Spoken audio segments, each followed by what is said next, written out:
नाज़रीन इकराम, इकरारुल हसन अपने बाप के बारे में बताता क्यों नहीं है, उसकी वजह क्या है? आइए मैं बताता हूं। क्योंकि 2 साल पहले मैंने इसके बाप को एक्सपोज किया था और पूरी दुनिया के सामने मैंने रखा था कि इसने साइलम लिया हुआ है जर्मनी में और पाकिस्तान के खिलाफ बातें करके लिया हुआ है। इकराम, आइए इसका कज़्ज़ाब बाप जिसकी वजह से इकरारुल हसन अपने बाप को सामने नहीं लाता, आइए सबसे पहले मैं आपको बताता हूं इसकी गुस्ताखी हदीस कुदसी के बारे में। नाज़रीन इकराम, हदीस कुदसी किसे कहते हैं? एक है कलाम इलाही कुरान पाक, जिब्राईल अलैहिस्सलाम के जरिए हुज़ूर अलैहिस्सलाम की बारगाह आलिया में जो चीज़ पहुंचती है वही जिसे कहते हैं वही मतलूब, यानी कि कुरान पाक। और एक वो चीज़ है कि दरमियान में कोई भी नहीं है। आका अलैहिस्सलाम के क़ल्ब अतहर पे एक चीज़ नाज़िल होती है और हुज़ूर बता देते हैं, इसे कहते हैं हदीस कुदसी। इतनी प्यारी बात है हदीस कुदसी। और ये जो कुदसी है काफ के साथ, ये इकरारुल हसन का वालिद इस हदीस के बारे में किस तरह गुस्ताखी करता है जरा। तो वो मौलवी साहब कुरान की आयत पढ़े और वो मुकाबले में हदीस कुदसी पेश करें, हैं? मैं हदीस कुदसी पेश कर रहा हूँ, कुदसी। तो कुदसी पंजाबी में समझते ना कुदसी कुदसी।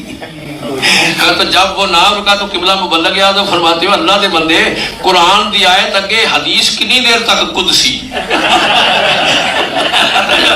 कुरान दी आयत अगे हदीस कितनी देर तक कुदसी, कुरान दी आयत अगे हदीस कितनी देर तक कुदसी।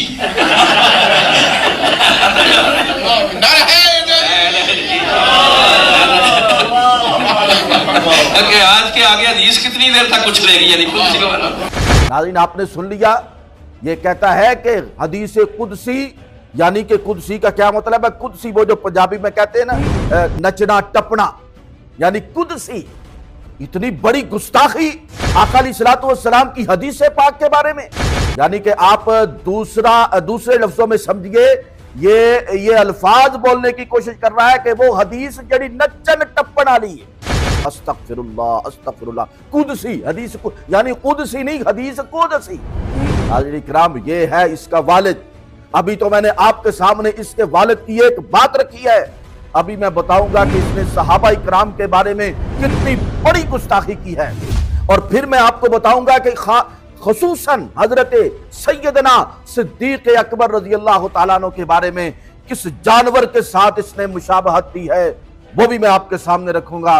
नाज़रीन इकराम, और फिर मैं आपके सामने ये भी रखूंगा कि ये यहां से भागा क्यों था, उसकी वजह क्या थी।